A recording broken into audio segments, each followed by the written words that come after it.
All me, I always go, ah. Hey, everybody. All right. I'm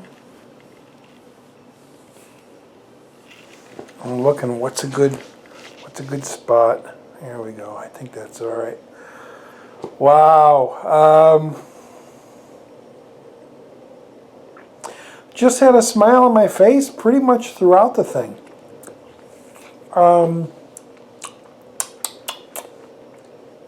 Let me suck in all that spittle, all that drool. Little late to the show. There we go. Little late to the party. Talking about the old movie Turbo Kid. Finally decided to watch it after how many months that I've known about it. Haven't picked up the Blu-ray yet. There was like a mega Blu-ray set that came out that had 3 discs and all kind nice fold-out thing. I saw it on Blu-ray.com, but apparently you can't get it anywhere. I even looked on eBay to see if anybody was selling it. You couldn't find it anywhere. The only one you can really, I think you can pre-order a US version that comes out in a couple months, but there are steel books. Probably the one I'm going to pick up is the UK one, which is just a simple IMO case. I mean, I'm not big into packaging. It's all about the movie. For me, it isn't about the packaging. It's all about the movie. And that thing is going for like seven pounds. The little thing that looks like a 2 in US. So I think that's like $12, maybe $10. I'll probably end up buying that. Definitely going to get this for the collection. Wow. Hey everybody, it's old Roger D. Welcome to IMO Reviews.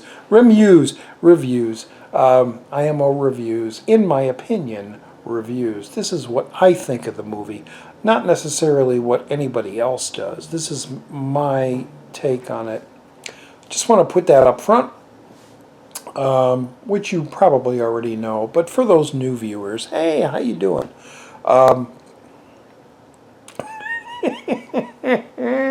Turbo Kid. Wow, this is like a long-lost, unearthed movie from the 80s that was just recently found and released in 2015.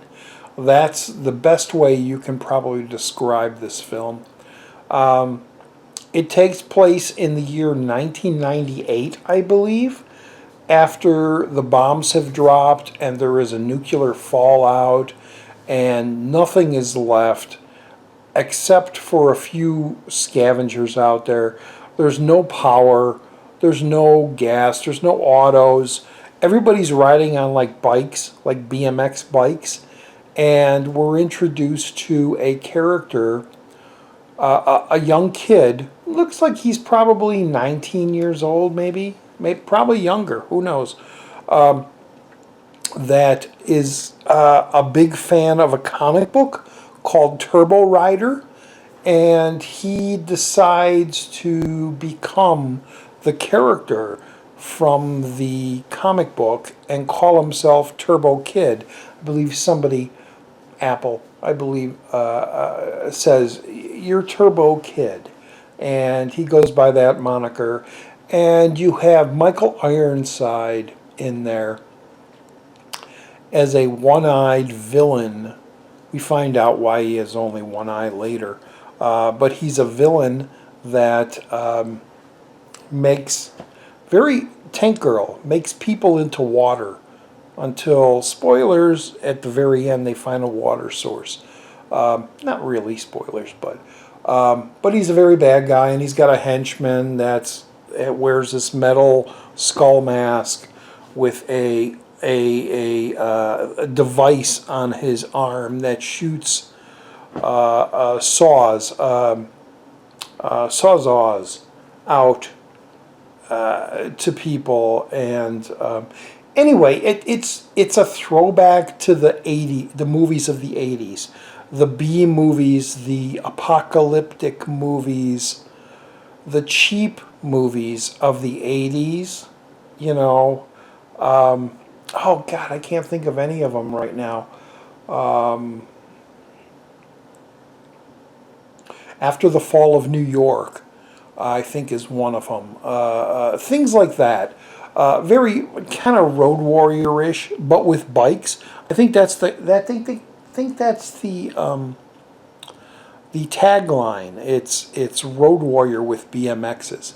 But yeah, I mean everybody's scavenging, and he comes across a woman who turns out to be an android, a computer called Apple.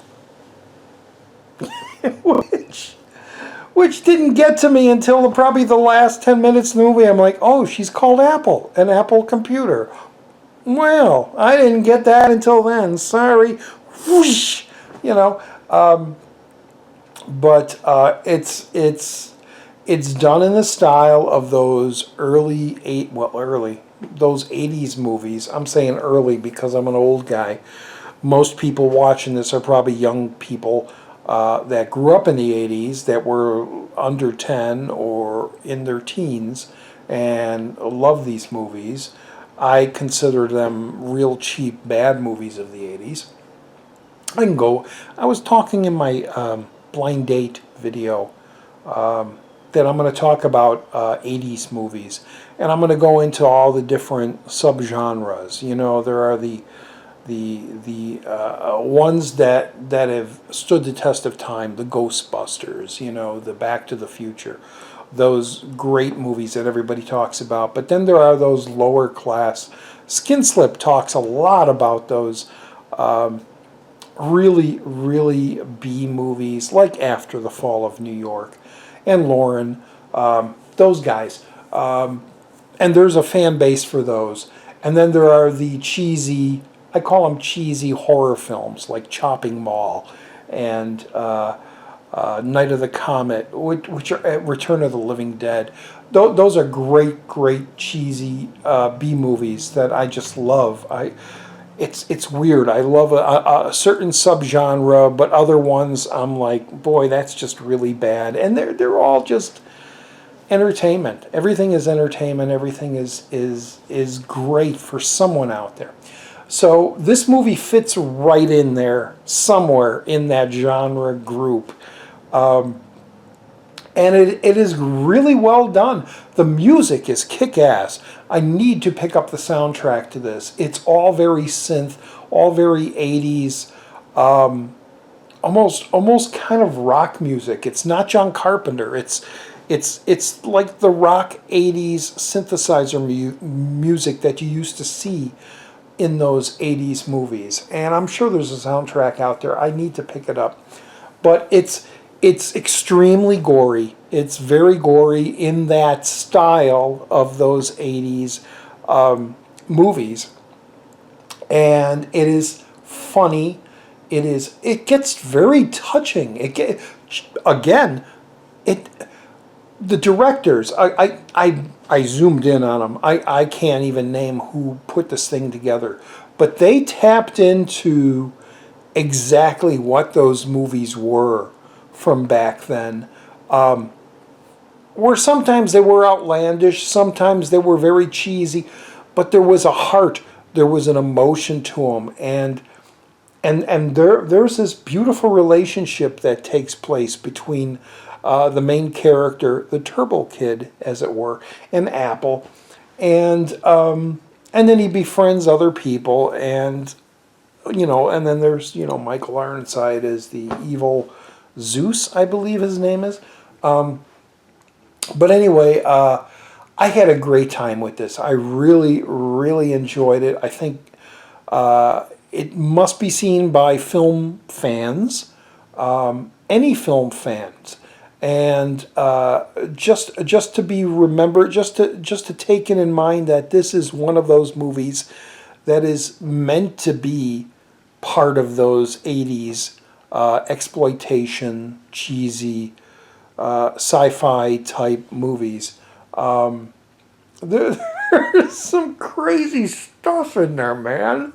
There really is. Like him cutting someone in total half, and the top half flies up, and then it lands on the top of a bad guy, and he's like, he can't see because the top half of the body is on his head, and and then the bottom half goes flying up, lands on someone else, and he's, and the legs are, it's just craziness like that.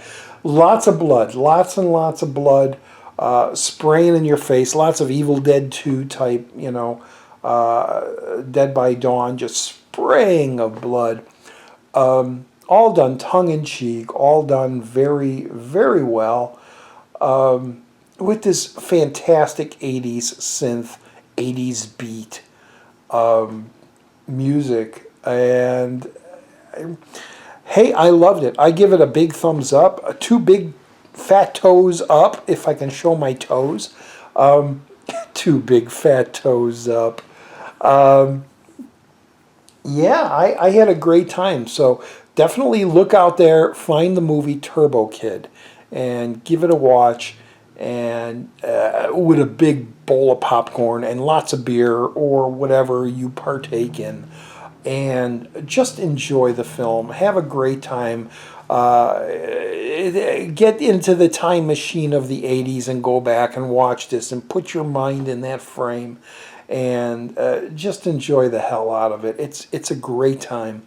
And I think that's all I'm going to say. As I'm doing. This is old Roger D for Channel Donstar, IMO Reviews, reviewing Turbo Kid.